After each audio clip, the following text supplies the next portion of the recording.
Many times the triage people or the doctor who sees the person in the hospital will write a description of what the person told them as to how the accident happened. And they, believe me, are not, quite often they're inaccurate. And they can actually change the nature of the case, and you need to know that.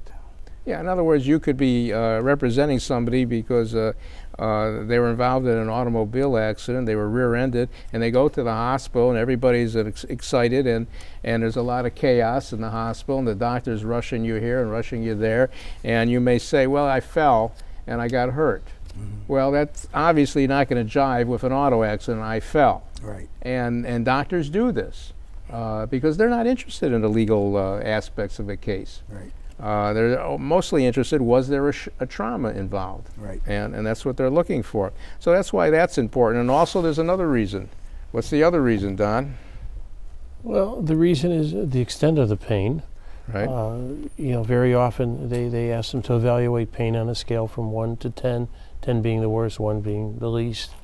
Those are subjective answers, obviously, because pain may react differently with different people. It still goes through the history, but I think what Steve talked about is really very important. When you do look at that, very often you will see statements that are different than what the client comes in. What about alcohol?